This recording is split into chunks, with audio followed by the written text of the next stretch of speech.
അയ്യപ്പൻ്റെ അമ്മ ചുട്ട നെയ്യപ്പം കൊത്തിക്കൊണ്ടുപോയ കാക്ക കരഞ്ഞപ്പോഴാണ് ഞാൻ ഉണർന്നത്. ഞാൻ ചാടി എണീറ്റ് വായും തുറന്നുറങ്ങണ ഏച്ചീനെ കുലുക്കി ഉണർത്തി. ഞങ്ങൾ രണ്ടാളും ശബ്ദം ഉണ്ടാക്കാതെ കോണിപ്പടി ഇറങ്ങി. വാതിലിൻ്റെ അരമ ഒച്ച ഉണ്ടാക്കാതെ നീക്കി. ഒന്ന് തൊട്ടാൽ നാട്ടുകാരെ മുഴുവൻ അറിയിക്കണ അരമ. അപ്പം പക്ഷെ ഒന്നും മിണ്ടിയില്ല. ഞങ്ങൾ മുറ്റത്തെത്തി. അന്ധകാരത്തിൻ്റെ കൂരിരുട്ട്. വെള്ളത്തെച്ചീമൽ കോർത്തിട്ട പൂവട്ടി എടുത്ത് കഴുത്തിലിട്ട് പൊട്ടക്കിണറിൻ്റെ അരികിലൂടെ കോണച്ചും വീട് ലക്ഷ്യം വെച്ച് നടന്നു. തിരുമ്പണ കല്ലുണ്ട്, തട്ടി തടഞ്ഞ് വീഴണ്ടാന്ന് ഏച്ചി. നെടുമ്പരയിൽ വെളിച്ചുണ്ട്. ശ്രേംതിലാമ ഉണർന്നാണ്. അടുക്കളയിലൂടെ കയറി പടിഞ്ഞേറ്റീൻ്റെ അകത്തെത്തി. അവിടെ എല്ലാം ചൂടിക്കെട്ട് അട്ടിക്കിട്ട മാതിരി ഉറങ്ങുക. എല്ലാവരും വിളിച്ചുണർത്തി. ഞങ്ങളെല്ലാവരും പടിക്കെട്ടുകൾ ഇറങ്ങി മാണിമൻ്റെ വീട്ടിലേക്ക്. അവിടെ എല്ലാവരും ഉണ്ടെന്ന് ചോറായ പണിയില്ല. പിട്ടും വെള്ളപ്പം എല്ലാം ചൂടുണ്ട്. മാണിമൻ്റെ പുന്നാരമ്മ ബാലേട്ടൻ. എൻ്റെ ബാലൻ എന്നാ മാണിമ പറയും. ബാലേട്ടൻ എന്ന് മണ്ണൂർ പടവിൽ ചായക്കച്ചവടം. ഇടിയൽക്ക് വേണ്ട പലഹാരങ്ങൾ ഉണ്ടാക്കുന്ന തിരക്കാണ്. മാണിമ വന്നിട്ട് എന്നാ ഇതൊരു കഷ്ണം തിന്നോ എന്നും പറഞ്ഞ് വെള്ളപ്പം തന്നു. മാണിമ ഞങ്ങളൊന്നും പല്ലൊന്നും തേച്ചിട്ടില്ല എന്ന് ഞാൻ. ഇതൊരു കഷ്ണം തിന്നാൻ പല്ലൊന്നും തേക്കണ്ടെന്ന് മാണിമ. വയസ്സായവർ പറയണ കാര്യങ്ങൾ അനുസരിക്കണമല്ലോ. ഞങ്ങൾ മനസ്സില്ല മനസ്സോടെ തിന്ന്. അങ്ങനെ മാണിമൻ്റെ പേരക്കുട്ടികളെയും കൂട്ടി എല്ലാവരും കൂടെ പുഴയെത്തേക്ക്. കർക്കിടക പെയ്ത്തുണ്ടാക്കിയ ആശങ്കകളും വ്യാകുലതകളും ഓണനിലാവിലൂടെ മറികടക്ക്. ഞങ്ങൾക്കന്ന് 12, 10, 8 ഇങ്ങനെയൊക്കെ പ്രായം ഉണ്ടാവും. ആ കൂരിരട്ടത്ത് പൂ പറിക്കാൻ പോണേൽ അമ്മയ്ക്കോ മറ്റുള്ളവർക്കൊന്നും ഒരു ആവലാതിയും വേവലാതിയും ഇല്ലായിരുന്നു. അമ്മമാരുടെ സംരക്ഷണവും കൂട്ടുകുടുംബ വ്യവസ്ഥിതിയും നിലനിന്നിരുന്ന അന്നത്തെ സാമൂഹ്യ സാഹചര്യത്തിൽ സ്ത്രീകളും കുട്ടികളൊക്കെ സുരക്ഷിതരായിരുന്നു. 3 ഭാഗം തോടുകളാലും 1 ഭാഗം പുഴയാലും ചുറ്റപ്പെട്ട ഒരു തുരുത്തായിരുന്നത്. ആ തുടി ആരുതാന്നോ അതിൻ്റെ പേരെന്താന്നോ ഒന്നും എനിക്കറിയില്ല. ഉമേൻ്റെ വീടിനോട് ചേർന്ന് ചീരാന്തൊടിക്കാവിൻ്റെ വടക്ക് ഭാഗത്തായിട്ട് കുറച്ച് കണ്ടൽക്കാടും മണൽത്തിട്ടൊക്കെ ഉണ്ട്. അതിലൂടെ ഞങ്ങൾ ആ തൊടിയിലേക്ക് പ്രവേശിക്കുക. വളരെ പണ്ട് ഞാവൽത്തൊടി വരെ ആ പുഴ ഉണ്ടായിരുന്നതെന്ന് അച്ഛൻ പറയലുണ്ട്. തോണിക്കാരും മീനും കൊണ്ട് അതുവരെ വരുന്നോലെ. അപ്പോൾ അവന് 60 ഉറുപ്പ്യുള്ള കാലത്ത് അവർ 60 ഉറുപ്പ്യക്ക് മീൻ വാങ്ങി കൂട്ടാൻ വെക്കിയനിയോലെ. ഇങ്ങനെയൊക്കെ ലീലേൻ്റെ വലിയ ഗമയിൽ പറയണ ഓർമ്മ ഉണ്ട്. പുഴ മെലിയാൻ കാരണം മഴയായിരിക്കും.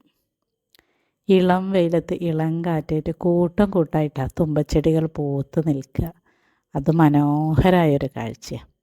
ശോഭനയെടുത്ത് ലളിതേച്ചി, ശൈലജ എല്ലാവരും പൂ പറിക്കാനുണ്ടാവും. മുക്കുറ്റിപ്പൂ പറിക്കാൻ വലിയ ക്ഷമ വേണം. പൂവിനെ വേദനിപ്പിക്കാതെ പറിക്കണം. ചേമ്പിൻ്റെ ഇലയിലേക്ക് പൂ പറിച്ചിട്ട് ഒരു കൈ കുടന്ന നിറയെ പൂ കിട്ടിയാലേ വലിയ ആനന്ദമാണ്. തോടിൻ്റെ അപ്പുറത്തെ വലിയ വണ്ടിയല്ല. അവിടെ നിറയെ ഓണപ്പൂവും കാക്കാപ്പൂവും ഒക്കെ ഉണ്ടാവും. ശ്രീജ ചോദിക്കും, ജിപ്സി ചെമ്പൊക്കെ വലിയ വണ്ടിയിൽ പോവുക. ഇന്ത്യയുടെ ഉരുക്കു വനിത ശ്രീമതി ഇന്ദിരാഗാന്ധി വെടിയേറ്റ് കൊല്ലപ്പെട്ടത് ഞാൻ 2ാം ക്ലാസ് പഠിക്കുമ്പോഴാണ്. ഇന്ന് ചീരാന്തൊടിക്കാവിനോടടുത്തുള്ള തോക്കേലെ വീട്ടിൽ മാത്രമാണ് TV ഉള്ളത്. ഇന്ദിരാഗാന്ധിയുടെ ശവസംസ്കാര ചടങ്ങ് കാണാൻ എല്ലാവരും അവിടേക്ക് ഓടുക. എന്തായാലും വേണ്ടിയില്ല, അവരെ കൂടെ ഞാനും കൂടി. ഒരു ചെറിയ ബ്ലാക്ക് ആൻഡ് വൈറ്റ് TV വീടിൻ്റെ പൂമുഖത്താണ് വെച്ചത്. കമൻട്രി ഹിന്ദിയിലാണ്. ഒട്ടും ക്ലിയറില്ലാത്ത സ്ക്രീനും ഒന്നും മനസ്സിലാവണില്ല. എന്നാലും ചുറ്റുള്ളവരുടെ ആവേശം പരവേശം കണ്ട് ഞാനും അവിടെ ഇരുന്നു. വീട്ടിൽ പറയാതെ പോകുന്നത്. ഓരെന്നെ കുളത്തിലും കിണറിലും കല്ലിട്ടിക്കുഴിയിലൊക്കെ തിരയുക. ഇവിടെ പാല് കാച്ച് അവിടെ താലികെട്ട്. അങ്ങനെ ശ്രീനിവാസിൻ്റെ ഒരു ഡയലോഗ് ഉണ്ടല്ലോ, അതുപോലെ. പെട്ടെന്ന് എനിക്കൊരു ഉൾവിളി പോലെ തോന്നി. ഞാൻ ചടങ്ങ് മുഴുവൻ കഴിയാൻ കാത്തിക്കാതെ തിരിച്ചു പോന്നു. ഇവിടെ വന്നപ്പോൾ വല്യമ്മ ഉത്തരത്തുനിന്ന് ചോറിലെടുത്തതൊക്കെ ഓർമ്മയുള്ളൂ. ശവസംസ്കാര ചടങ്ങ് തീരെ അവിടെ കാത്തുനിന്നാലേ ഇവരിവിടെ എൻ്റെ സംസ്കാരം നടത്തിയിട്ടുണ്ടാവും. അപ്പം ഞാൻ പറഞ്ഞു വന്നത്, തോക്കേലെ വീടും വലിയ വണ്ടിയിലൊക്കെ തോടിൻ്റെ അപ്പുറത്താണ്. ഇന്ദിരാഗാന്ധീൻ്റെ മരണം എൻ്റെ ഓർമ്മയിലുള്ളതുകൊണ്ട് ഞാൻ ശ്രീജാനോട് പറഞ്ഞ് ഇമ്പക്ക് വലിയ വണ്ടിയിലേക്ക് പോകണ്ട. ഓണപ്പൂക്കളും കാക്കാപ്പൂക്കളും നിറഞ്ഞു നിന്ന ആ വലിയ വണ്ടിയല ഇന്നൊരു റിസോർട്ടാണ്. തരംഗോ അങ്ങനെ എന്തോ ആണ് അതിൻ്റെ പേര്. അങ്ങനെ ഞങ്ങൾ കുട്ടികളുടെ കലാവിരുത് വികസിപ്പിക്കാൻ പറ്റുന്ന ഒരവസരം പൂക്കളൊരുക്കൽ. ഇളയമ്മൻ്റെ ഡയറിയിൽ ഭംഗിയുള്ള പല ഡിസൈനുകളും ഉണ്ടാവും. ഓരോ ദിവസവും ഓരോ ഡിസൈൻ പൂക്കളം ഒരുക്കും. ഇവിടെ ഇട്ട് കഴിഞ്ഞാൽ കോൺഷൻ വീട്ടിലേക്ക് ഓടും. അത് കഴിഞ്ഞാൽ മാണിയമ്മൻ്റെ വീട്ടിലേക്ക്. സദാശിവേട്ടൻ്റെ കയ്യിൽ പല ചെപ്പടി വിദ്യകളുണ്ട്. ജ്യോതി ലാബോറട്ടറീസിൻ്റെ ഉജാല മാർക്കറ്റിൽ വരുന്നതിന് മുന്നേ നീലംപൊടി കഞ്ഞിവെള്ളത്തിൽ കലക്കിയിട്ട എല്ലാവരും വെള്ള തുണികൾ വെളുപ്പിക്കുക.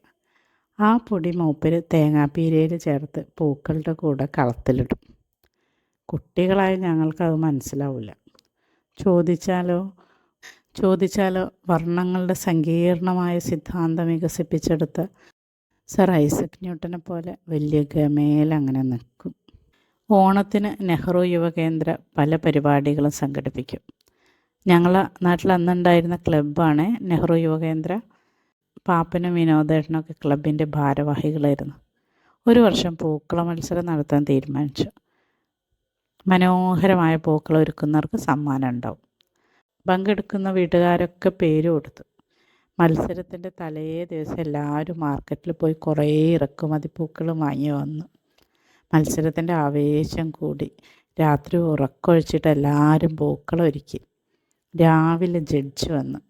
പ്രോഗ്രാം കളർഫുള്ളാക്കാൻ ജഡ്ജിൻ്റെ വയ്യാലെ ഞങ്ങൾ കുട്ടികളെല്ലാവരും കൂടി ഓരോ വീട്ടിലും കയറി ഇറങ്ങി. ഭംഗിയുള്ള പൂക്കളങ്ങളല്ല. ശ്രീനേത്ര വീട്ടിലെ പൂക്കളം 2 മലയാളി മങ്കമാരാണ്. വളരെ മനോഹരമായിരുന്നു. മങ്കമാരുടെ കാലിലെ നഖങ്ങൾ ചുവപ്പ് റോസാപ്പൂക്കളുടെ ഇതളുകൾ കൊണ്ട് ചന്തത്തിലാക്കിനി. എല്ലാവരും ആ പൂക്കളം കണ്ട് അത്ഭുതപ്പെട്ടു. എന്നാലോ റിസൾട്ട് വന്നപ്പോൾ കപ്പൽ രാമകൃഷ്ണേട്ടൻ്റെ പെങ്ങന്മാർ സാവിത്രിച്ചു ഒരേച്ചി ഇട്ട പൂക്കളത്തിനായിരുന്നു ഫസ്റ്റ് പ്രൈസ്. അവർ ഇറക്കുമതി പൂക്കൾ ഉപയോഗിച്ചിട്ടേ ഇല്ല. നമ്മളെ ചുറ്റുപാടും സർവ്വവ്യാപിയായ പരമ്പരാഗത പൂക്കൾ കൊണ്ടുള്ള പൂക്കളായിരുന്നു. തുമ്പാത്തി, ചീമക്കുറ്റി, കൃഷ്ണകിരീടം തുടങ്ങിയ പൂക്കൾ, ശതാവരി പോലുള്ള പച്ചിലകൾ കൊണ്ടൊരുക്കിയ പൂക്കളത്തിന് ഫസ്റ്റ് പ്രൈസ് കിട്ടിയില്ലെങ്കിലല്ലേ അത്ഭുതമുള്ളൂ. ഭയങ്കര ഭംഗിയായിട്ടുള്ളൊരു പൂക്കളായിരുന്നു. ആ പൂക്കൾ എപ്പോഴും എൻ്റെ മനസ്സിലുണ്ട്. ഓർമ്മകളുടെ തിരതള്ളൽ. ഞങ്ങളുടെ കുഞ്ഞു കാൽപ്പാടുകൾ പതിഞ്ഞ തൊടിയിൽ തുമ്പയും മുക്കുറ്റിയൊക്കെ പരന്ന് കിടക്കുന്നുണ്ട്. എല്ലാവരുടെയും കളിച്ചിരികൾ കേൾക്കുന്നുണ്ട്. പക്ഷെ ആരും കാണാനില്ല. ശ്രീധരേട്ടൻ്റെ വീട്ടിലേക്ക് പോണ വഴിയിലുള്ള ഇലഞ്ഞിമരത്തിൽ നിറയെ കായകളുണ്ട്. പറിച്ചെടുക്കാൻ വേണ്ടി ഞാൻ ചാടി നോക്കി. എത്ര ശ്രമിച്ചിട്ടും കിട്ടുന്നില്ല. ഒരുപാട് അകലെയാണ് ആ കായ്കൾ.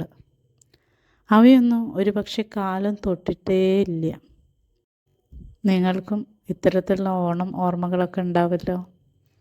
കമൻറ്റായി പങ്കുവയ്ക്കൂ കേട്ടോ. വീഡിയോ ലൈക്ക് ചെയ്യാനും ഷെയർ ചെയ്യാനും സബ്സ്ക്രൈബ് ചെയ്യാനും മറക്കരുതേ. Okay, thank you.